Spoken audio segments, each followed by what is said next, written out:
Hello and welcome back to all our radio entrepreneurs, listeners, and viewers. I'm producer Nathan Gobes. I'm excited to introduce you to part 3 of the Radio Entrepreneurs FBA Family Business Panel discussion, turning chaos into stability and profitability.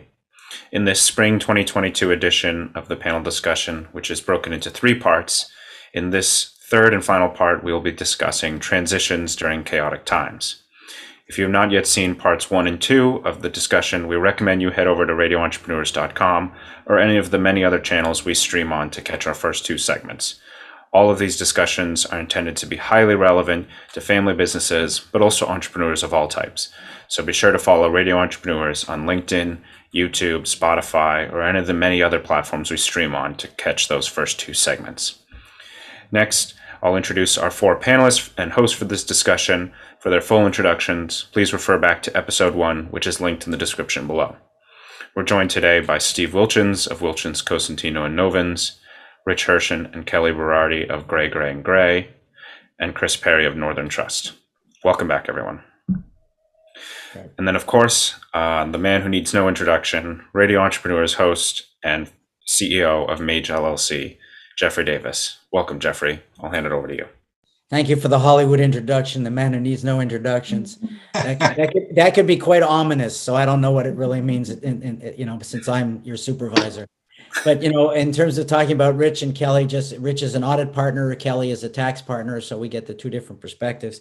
During these times of transition and times of chaos, it's quite interesting for someone like me that has been doing transitional work most of my career.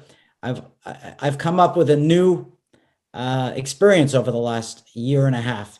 And that is that, let's say, people over the age of 60, baby boomers, have come into me and said things like, I can't take it anymore.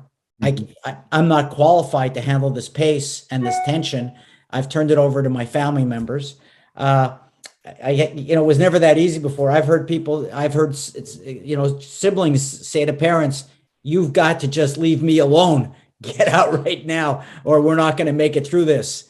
And so there's a whole edge to transitioning that I've never seen before. Works for me because it's I'm getting a catalyst from inside the organization to help my work. But before we get into the tough subject of it all, since I put a context, is this a good time to be doing transitions and to be doing gifting? We have different people in the room who all have experience with this more than me. I want to hear Steve talk about the work that he does advising clients on the gifting side of things. Right. Okay. Well, certainly it's a good time because, as Jeff mentioned, people are mentally spent, emotionally drained, financially challenged. Okay. So it's a good conversation to have. And reality setting in, do you want to sell your business? Do you want to transfer it to your family members? Okay, with that factor, you have interesting valuations, probably low valuations. You still have the exemption on the gifting of still $12,060,000. That's still there, that client per person. So there's a huge opportunity to transfer value to family members if that's what you decide to do. And also have the ability to swap assets when you set up a trust for your clients, so you're dealing with the tax issues on the tax basis of the assets. So the client is probably pushed to at least make a decision, depending on what the industry is, but it certainly would be a good opportunity to do the gifting, take advantage of the Tax Act, as well as the uncertainty in the marketplace today. One of the big questions, Jeffrey, that comes to mind for somebody who's thinking about giving away a portion of the business is, well, can I afford to? And there are structures in place that provide some element of hedging that allow the grantor through a spouse to get those assets back. Steve can speak to that much better than I, but the ability to partner with kind of a financial planning capability to model out various outcomes in terms of a subsequent sale, the tax implications of them, who's going to be paying all of that, and then what do you have at the end of the day, and can I live on it, is a key piece of the comfort, if you will, that a business owner needs to have if they're going to take action. Because without that certainty, they're just going to hold on to it. So, well, just to add to that, Chris, that's the other side of the coin. Even though people are saying to me, "Oh my God, I can't do this," or they're being pushed out, people are less clear what they need moving forward right now. Right.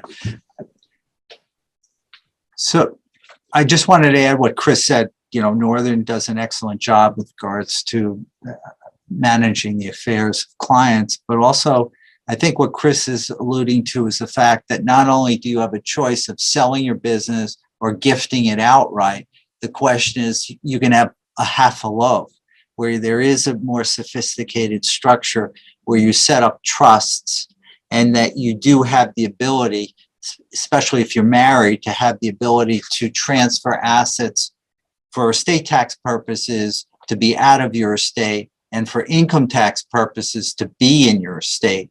And that causes a number of items to be discussed and thought through, both from an income tax point of view and an estate tax point of view.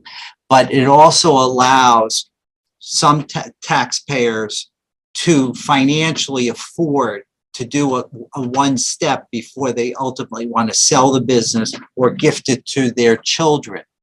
Especially if they're married, they have that ability to do that. Jeffrey, I would just add, in terms of planning and tax planning and just getting your business ready for sale, it's really important if you're thinking about selling your business to think about the structure of the current business. And so if you've got, a group that you've got something that was created years ago and you've got operations in 5 different entities with different ownership and you want to sell it, that makes it very difficult for the buyer to sort of digest that kind of structure. And it, from a legal perspective, it's difficult to, deal with all the diligence and everything else, especially if you don't have audited financial statements. So we spend a lot of time talking to clients about getting your business sort of ready for sale. We talk about thinking sort of prospectively in terms of reorganization so that you get the business to a structure that makes it attractive for a buyer. And, we have valuations and multiples that we're seeing these past 2 years that I've never seen in the history of my career. And we've been doing M&A a really long time. So, planning, which is what, Chris was talking about, is huge. We do a ton of modeling. It's one thing to sell your business for 200 million. But you really have to understand what it's going to look like at the end of the day and what you're going to get, for cash, because ultimately that is what you need to live off of, right? We have some situations where we've got some sellers that are relatively young. We've got some international buyers coming in. And the way that these international businesses come into the US to make acquisitions is very, very different than what we're used to in the US. The way that they look at current executives is very different. And so, for a 50-year-old, if they're told that they're willing to give them an employment agreement for 2 years, and then they've got these ridiculous non-compete agreements, well, that sort of means a lot as compared to how that would impact somebody that's like 78 years old, right? So doing a lot of things and spending a lot of time in areas that we've never really spent a lot of time in these past couple of years, because the environment is so different and the multiples are insane, and the amount of money that is floating through the M&A market is just the craziest I've ever seen. Right. The other issue, Kelly, I think you raised some interesting points, but it's also timing of planning, that you really want to set this up 2 years, if you can, in advance, because that will also allow you to change the jurisdiction possibly. And the other thing, by the way, non-competes have been dramatically changed in Massachusetts. Yeah. So I think as you deal with companies and sales and contracts, you have to be careful in jurisdictions, because Massachusetts has changed dramatically their agreement. So, Rich, do you have anything to add to this? I think others have hit on it. I think it's just, planning ahead. And so, waking up one morning and say, I'm going to sell my company, and maybe don't have audited financial statements, have good controls in place, or so on. Certainly on the tax side, doesn't really work that well. There's an incredible amount of due diligence that a buyer does, and they dig into everything, and, they're going to find everything. So, in our experience, it's, as Kelly alluded to, preparing the company for sale and starting that out years in advance will make the process go much smoother. And, when you have issues and it just delays things, and time kills all deals. So, you want to just be able to have a smooth process that can go efficiently. Yeah, and granting shares to sort of key executives 2 days before the deal closes is not a very favorable situation. 2 days before before you close, where valuation is sort of in place. So that's the kind of stuff that we're seeing a lot of. That stuff has to be thought of well ahead of time. And then it's difficult to get to favorable tax treatment when that's the kind of stuff that's happening at the last minute. So a lot of time spent on escrows, indemnifications, and all kinds of tax issues. So it's important that you have a good sort of diligence team engaged, and that you're clear with where the issues are, and you're not trying to hide anything. Chances are it's going to come out at some point. The other thing that's coming up is clients that, with the remote working, the income tax issues of a domicile in Mass versus moving to another jurisdiction is creating interesting opportunities if it's done right, and maybe splitting up some of the businesses and moving that outside of Mass. So, it does create some opportunities. So, Kelly, what you said is great. And certainly that would be another part of that checklist of looking at that as you plan through. I just find everything to be much more fast-paced and complicated when it comes to family business transition than ever before. I used to be able to work at, sort of a much longer timetable to work this out with families. And now that the leaders who are used to being so much in control and competent, they're kind of privately feeling out of control because the world is controlling them now versus them controlling the world. And they're feeling a different pace. And I find that I'm more effective during these times working in a multidisciplinary team that's coordinating much frequently. So I'm working much more with the financial firm, the financial advisor, and the attorney and the law firm than I ever did before. And it really is a team sort of project to try to help navigate their way through the transition in a safe process, because there's just so many moving parts, both inside the business and outside the business right now. To just look at it as a personality thing or an asset thing is just not enough anymore. Right. And I'll add in one other factor, maybe out of the blue, that Chris brought up offline, and that is the whole, it relates to the instability, and that's cybersecurity. And I think that also is undermining some of our whole sense of trying to do these things calmly. Chris, do you want to address that? I think so much of what we're talking about is, the inertia is the enemy, and deferring important prophylactic actions that are going to be helpful down the line is only going to cause problems. We, kind of anecdotally have been helping two separate business owners with an exit, a liquidity event, one of whom had put in place pretty good cybersecurity protocols, the other of whom hadn't. Right before both sales, both companies were hacked. And the company that had a good protocol in place basically shut the entire system down for a whole day, which was problematic. But the hacker did not get into the system because that was the way the protocol was designed. They were up and running. A day later, they had to apologize to customers, et cetera, but the integrity of their system was preserved. The other company was offline for a long time, had to pay a ransom, and it delayed the whole closing, and it was kind of a disaster. So I think it's a real, kind of word of caution to the wise. Get your cybersecurity protocols in place. If you're a small business, you are a target. And the hackers are out there, and war is being fought. And one of the The frontiers of war now is cyber, and state-sponsored attacks are real. We at Northern Trust deal with it on a daily basis, thousands of hacking attempts on a daily basis for a large organization like ours. We have the infrastructure to be able to combat that. Small businesses don't. They really have to make that investment themselves.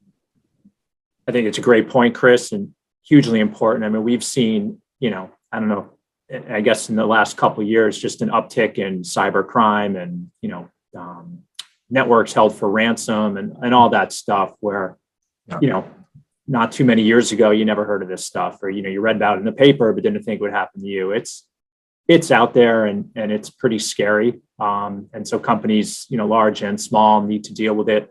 Gregor and Gray just launched a cybersecurity division, so we can be helping our clients with that, because it's, not just the big companies you read about in the paper. It's smaller businesses, medium-sized businesses as well.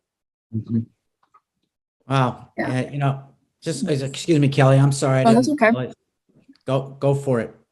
No, I was just saying, I find that some of our closely held small businesses aren't taking the cyber issue seriously. We've talked a lot, about them. And I think there's sort of a sentiment sometimes that, oh, this would never happen to us. So I think it's been difficult to transition them, to a thought process where cybersecurity is extremely important and they need to have, proper sort of protective measures in place. And so we've struggled with that a little bit. I think that's going to change as more information comes out on Russia. And I think sometimes people need to be kind of scared into it. So that's sort of what I've seen. Well, I agree with you, Kelly. It used to be, they say, plan for the best and prepare for the worst. And I think right now preparing for the worst is a big part of what I said in the last segment, 30, 60, 90-day business plan. I'm prepared every day for something to happen to my computer. And I'm watching what's coming through my computer closer than I've ever have before. And I'm very paranoid about what I'm seeing. So, but I do appreciate everybody. I noticed that our producer, Nathan Gobes, is back on the screen. That must mean we're at the end of this segment. Nathan, take it away. Thank you, Jeffrey. And of course, thank you, Stephen. Thank you, Rich. Thank you, Kelly. And thank you, Chris. That was an important conversation on transitions during chaotic times, cybersecurity, and everything else in between. Some really important points for family business owners to consider whether or not they're preparing for a transition now or think there may be one down the line. But that wraps up the last segment of our spring 2022 edition of the FBA Family Business Panel Discussion, Turning Chaos into Stability and Profitability.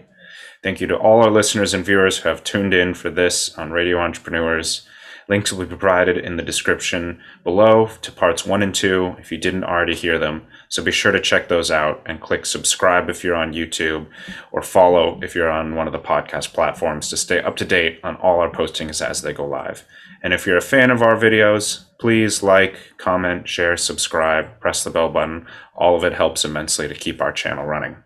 Radio Entrepreneurs is also highly active on LinkedIn, so be sure to go follow our page there as well for more business advice and discussions.